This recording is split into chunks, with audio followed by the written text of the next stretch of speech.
Yo, what's up guys? Ya kan? Nah, sekarang kita mau bikin tutorial gimana caranya kita masukin 3D model atau aset yang bentuknya 3D ke dalam website. Oke, kalau misalkan masukin audio, masukin image, itu udah biasa banget guys, udah gampang banget ya kan? Karena kita pengen masukin aset yang bentuknya 3D model. Nah, ini gue coba share apa yang udah gue digging sejauh ini ya kan. Nah, kita masuk ke desktop dulu guys. Nah, kalau kita ngomongin kalau kita ngomongin 3D, karena gini, mungkin gue kasih gambaran gini ya, karena background gue adalah developer ya kan. Dan gue belum pernah, bisa bilang belum pernah ketemu pekerjaan development programming yang berkaitan dengan 3D model, kecuali pembuatan game. Oke, maksudnya developer website ketemu 3D model. Nah, sehingga kita tuh agak nggak biasa dengan dengan istilah-istilahnya ya kan. Kalau kita bikin web ada image, kita udah kenal lah, ada SVG, ada PNG, ada JPEG ya kan, ada TXT, ada JSON, itu kita udah familiar banget ya kan. Nah, 3D itu karena jarang, sebenarnya sekarang cuma sejarah lah ya, kalau yang gue tahu ya, kalau yang gue tahu itu masih jarang banget digunakan sebagai aset di dalam sebuah website, sehingga kita nggak familiar. Nah, karena kita nggak familiar, kita bingung ini dari mana ya, ini apa ya gitu kan, karena nggak banyak yang pakai dan nggak banyak referensinya. Nah, eh, sekarang gue coba kasih gambaran gini guys.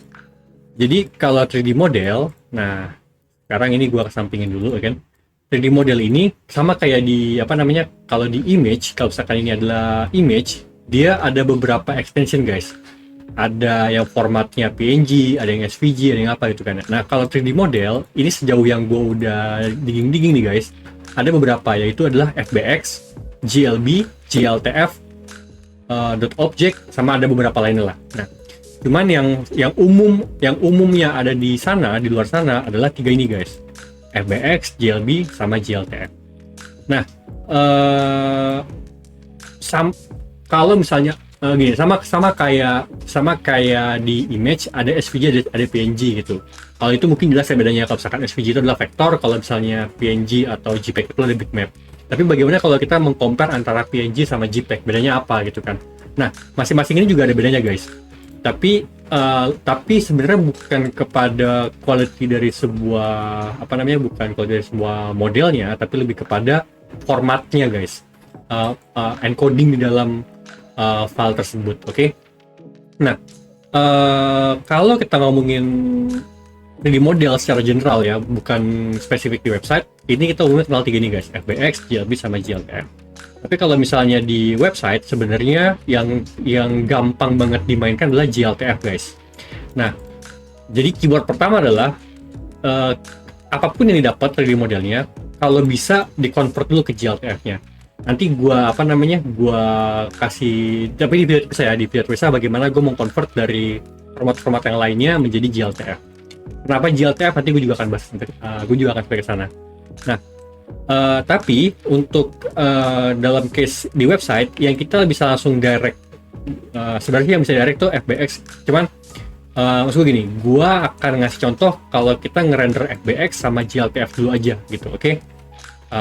Jadi ada FBX, ada GLTF. Nah, kalau GLB ini nggak bisa guys, setahu gue ini nggak bisa langsung direct render ke dalam website. Dia harus diubah dulu ke FBX atau diubah dulu ke GLTF. Kalau .object ini bisa langsung, cuman gue jarang make karena nggak tahu ya. Kalau gue nggak prefer aja gitu. Nah, jadi untuk nanti ke contoh depannya kita akan pakai .fbs sama GLTF. Nah, berikutnya lagi, sebelum kita masuk ke FBS sama GLTF, gue kasih gambaran gini. Kalau misal ini adalah sebuah HTML,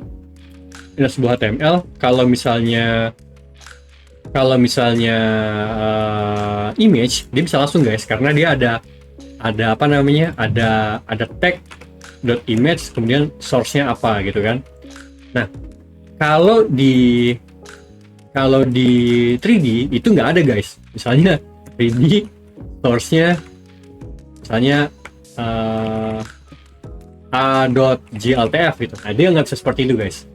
Nah, cara supaya 3D model ini bisa bisa render di dalam sebuah apa namanya di dalam sebuah HTML DOM, dia harus melalui objek namanya canvas, guys. Nah, jadi jadi cara kerjanya itu adalah 3D-nya itu akan digambar ke dalam canvas. Nah, ada banyak cara bagaimana kita bisa ngeplot. Mana caranya? Row tuh mana ya? Row. Nah, ada mana ya? Set bisa. Jadi nggak bisa bikin ini ya, nggak bisa bikin apa namanya? Dynamic row gitu. Set. Mana sih? Set nih. Set. Nah, bisa guys. Jadi ada banyak cara kita bisa masukin dia ke dalam sini, guys. Nah, tapi seperti pada umumnya dong ya kan, kita umumnya nih nggak sejago gitu tuh untuk memainkan itu. Jadi kita pakai library atau kita pakai helper atau kita pakai library gitu kan. Nah, ada beberapa library yang kita bisa pakai untuk memainkan 3D model ke dalam sebuah canvas. Nah, untuk tutorial ini gua akan pakai library namanya 3GS, guys. Lu bisa browsing sendiri ya, 3GS. Nah, ini ada banyak contoh-contohnya, guys. Lalu silakan coba browsing sendiri aja ya, 3gs.org. Nah, di dalam sini juga ada banyak example-nya nih, bagaimana kita ngerender 3D model ke dalam ya, ini kan website kan, HTML gitu kan. Nah, ini kan 3D nih ya kan. Nah, ini guys yang akan kita praktekkan, guys. Nah, jadi kita akan menggunakan 3GS. Tapi 3GS ini kalau kita pakai, karena gini, konteksnya gitu lah, di banyak video gue jarang pakai JavaScript native. Jadi kebanyakan gue pakai framework, dan framework yang gue pakai adalah React ya kan. Nah, permasalahan adalah 3GS ini tidak bersahabat baik nih dengan React. Nah, ada penghubung di antara mereka berdua supaya mereka bisa berbaikan adalah dengan menggunakan namanya React Fiber, guys. Jadi 3GS-nya itu ada di dalam React Fiber. Nah, yang kita import adalah React Fiber. Which is React Fiber juga otomatis akan mengimport si 3GS-nya. Nah, kalau kita buka di halaman React Fiber, nah ini halaman ini ya, doc pmnd ya kan. Nah, nanti React Fiber ini juga akan dia akan berafiliasi dengan library plugin lainnya. Yang mesti kita pakai adalah sebenarnya Dray. Nah, sebelum saya pakai sana, jadi kita akan banyak bermain dengan React 3GS, tapi sebenarnya akan udah di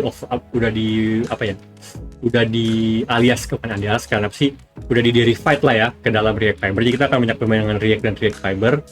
Jadi permainan state-statean ada di React-nya, terus kemudian manipulasi 3D modelnya ada di dalam React Fiber.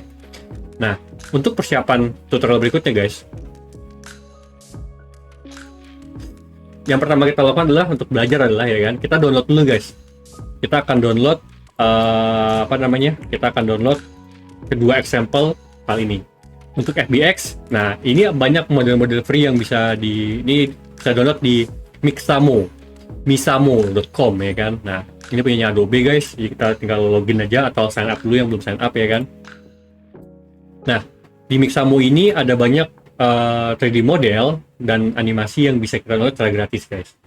Nah, ini cocok banget nih buat yang lagi pada belajar ya kan. Nah, ini ada banyak model-modelnya, guys. Jadi mau karakter 3D modelnya atau animasinya ya kan. Nah, misalnya kita ngambil yang mana nih? Yang girl-nya nggak ada girl, biar semangat ya kan. Yang cewek-cewekan gitu. Ini juga boleh. Oke, ini kita download ya kan. Kita download. Nah, ini downloadnya bisa, untuk saat ini kita bilang pakai with skin aja, pakai with skin. Ini FBX ya kan. Ini FPS-nya, ini keep version no. Kita download. Oke. Kita download, kita masukin ke YouTube front end, masukin ke public, guys. Jadi masukin ke public model, sampel ya kan. Ini sampel FBX, sampel deh. Karena dia kan udah beda dari extensionnya. Nah, yang berikutnya adalah FBX adalah GLTF-nya. Nah, GLTF-nya ini lo bisa buka di websitenya React Fiber, lo bisa cari GLTF. Di sini ada sandbox yang gambar sepatu, guys. Oke. Nah, yang gambar sepatu ini lo masuk ke dalam public. Nah, di sini ada shoe GLTF, guys. Nah, gue buka dulu ke VS Code gue masuk ke front end, public, sample. Reveal Info Explorer, public, model, sample. Nah, ini gue bikin file baru namanya sample.jltf. Oke, kita cek extensionnya. Nah, harusnya dia masuk ke dalam sini nih, model, sample.jltf. Nah, ini guys, kalau misalkan kita lihat ke VS Code ya guys. Jadi kenapa gue bilang GLTF lebih enak? Karena kalau misalnya FBX itu nggak ada guys, kita nggak bisa ngelihat dia. Nah, kalau GLTF itu formatnya dia kayak JSON guys. Tuh kayak JSON. Jadi kita bahkan bisa langsung copy paste begini guys. Kita Ctrl A, copy, oke, kita paste ke dalam sini guys. Nah, dia bentuknya seperti itu tuh. Oke. Nah, jadi kita udah punya dua file nih buat buat kita bereksperimen di tutorial berikutnya. Oke. Nah, jadi balik lagi ke sini, kita udah belajar konsep dasarnya adalah tadi ada 3D model, ada banyak extensionnya, tapi kita akan bermain dengan dua, FBX sama GLTF. Kemudian ada format lainnya seperti GLB atau .object atau yang lainnya. Kemudian kita akan bermain dengan 3D model yang kita masukkan dalam HTML, yaitu masukin ke dalam kanvasnya ya kan. Nah, karena kita menggunakan React, maka kita karena untuk memainkan 3D model kita membutuhkan 3JS. Nah, karena kita menggunakan React, kita harus menggunakan, nggak harus sih, tapi kita akan menggunakan React Fiber sebagai library kita untuk memanipulasi 3D model ke dalam HTML kita. Nah, mungkin itu dulu guys bagian pertamanya, pengantarnya. Jadi kita persiapan untuk file-file yang dibutuhkan untuk bermain dengan 3D model. Nanti bagaimana tutorialnya, codingannya, kita masuk ke part 2 nya. Thank you.